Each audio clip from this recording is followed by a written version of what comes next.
Friends, આજે હું બનાવવાની છું આમલીની ચટણી. એકદમ બાર જેવી આમલીની ચટણી આપણે બનાવવાની છે.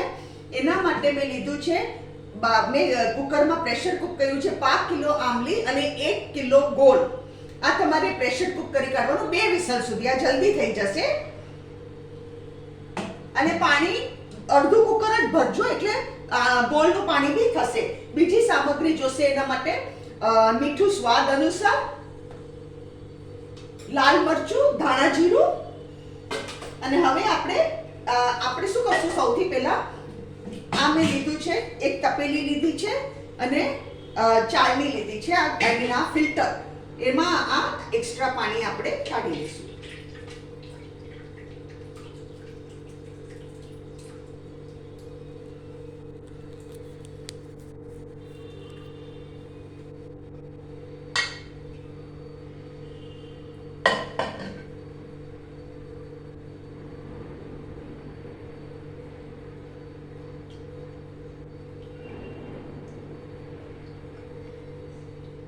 એક્સ્ટ્રા પાણી આપણે કાઢી લઈએ. આવી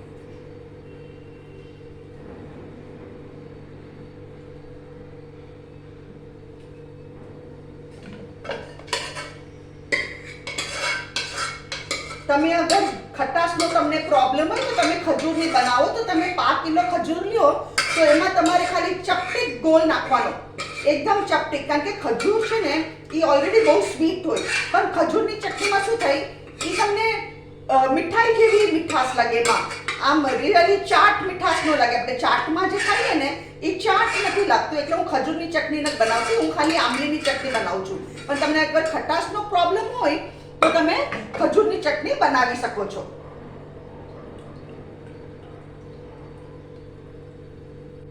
આવી રીતે આપણે કરી કાઢવાનું. અને હવે શું કરવાનું, આમાં એકવાર હાથ ફેરવવાનો. આમાં કોઈ બિયા હોય તો આપણે, આંબલીના બિયા આવે છે, જુઓ, આંબલીના બિયા હોય તો આપણે કાઢી લઈએ. આંબલીના બિયા હોય તો આપણે કાઢી લઈએ આવી રીતે.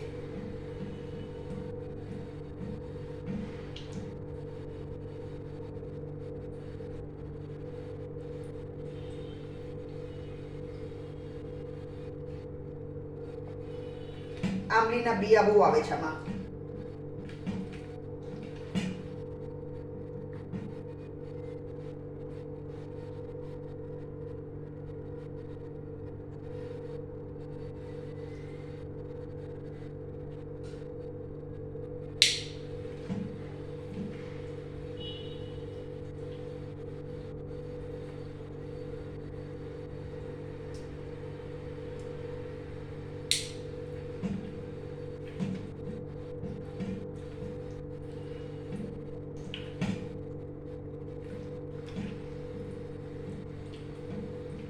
હવે આમાં આંબલીના બી નથી.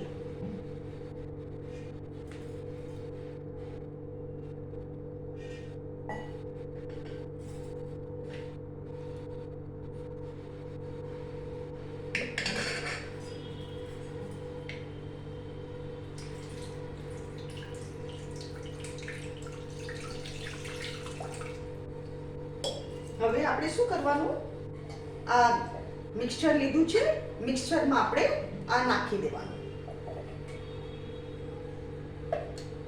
આપણું પલ્પ છે ને, આ મિક્સચરમાં બધું નાખી દેવાનું.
આ છે આપણું પેસ્ટ. હવે આ તપેલીમાં જગા નથી એટલે હું મોટી તપેલી લઉં છું.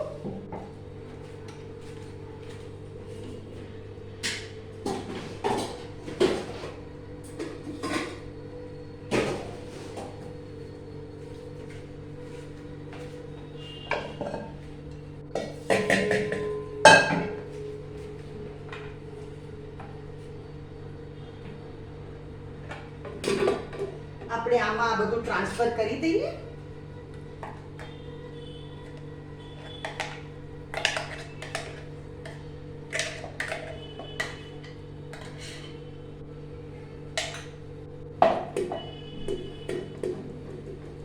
અને આવી રીતે આપણે એને ફિલ્ટર કરી કાઢવાનું.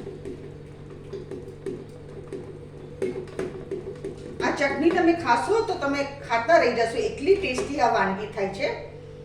અને આને તમે દહીં વડા, સેવપુરી, ભેલપુરી, પકોડા બધા સાથે ખાઈ શકો છો.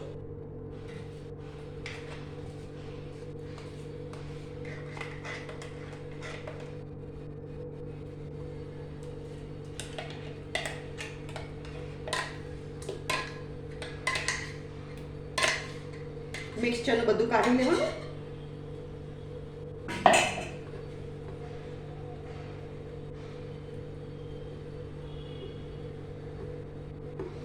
ફુદીનાની ચટણીની રેસીપી તો હું ઓલરેડી તમને આપી ચૂકી છું. આજે હું તમને આંબલીની ચટણીની રેસીપી આપું છું.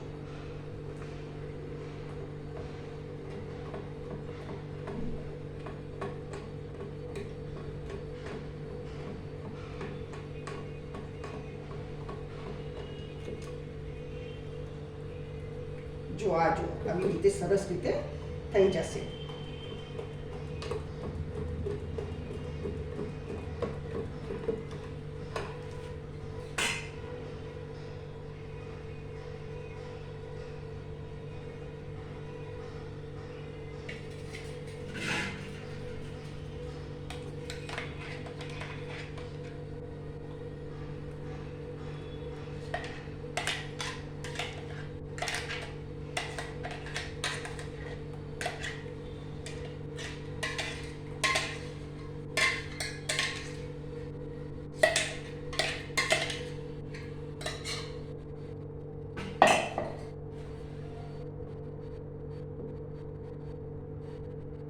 આંબલીમાં ખટાશ બહુ હોય એટલે ગોળ આમાં વધારે નાખવા.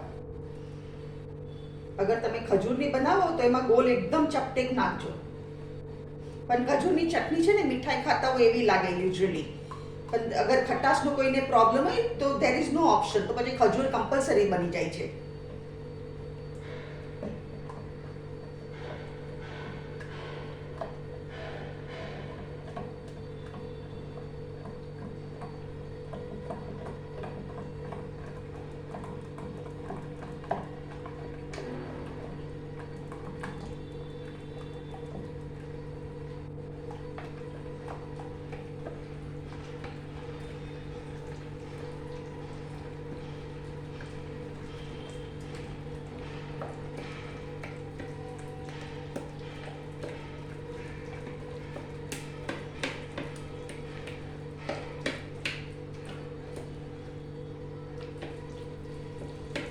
અને એકદમ કરી કાઢવાનું સરસ રીતે.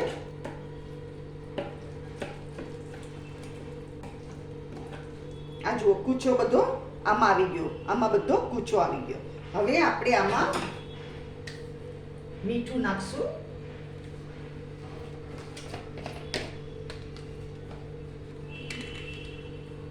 ચમચી ભરીને મીઠું નાખી દઈએ. જરા થોડું વધારે નાખું છું.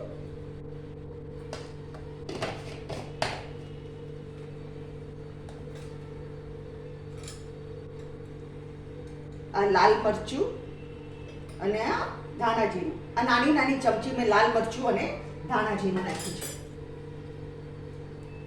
હવે આપણે શું કરશું, આને એકવાર મિક્સ કરી દઈએ.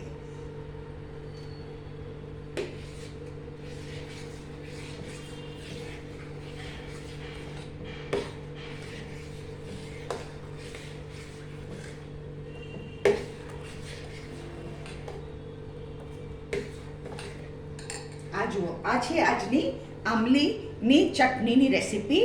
આ તમે કન્ટેનર ભરી અને ફ્રીઝરમાં સ્ટોર કરી દો. 6-8 મહિના સુધી શું વધારે બી કોઈ પ્રોબ્લેમ નહીં આવે, કારણ કે આમલી ઇટસેલ્ફ ઇઝ અ પ્રિઝર્વેટિવ. આમલીમાં ખટાશ હોય એટલે આ બગડે નહીં. તમે ફ્રીઝરમાં કન્ટેનરો ભરી અને મૂકી દેજો. અને આ ચટણી તમે ભેલપુરી, સેવપુરી, દહીં બટાટા પૂરી, દહીં વડા અને પકોડા સાથે પીરસી શકો છો આ ચટણીને. આ છે આજની રેસીપી. અગર તમને મારી રેસીપી ગમી હોય તો તમે પ્લીઝ મારી વિડીયોને લાઈક કરો, શેર કરો અને મારી ચેનલને જરૂર સબસ્ક્રાઈબ કરો.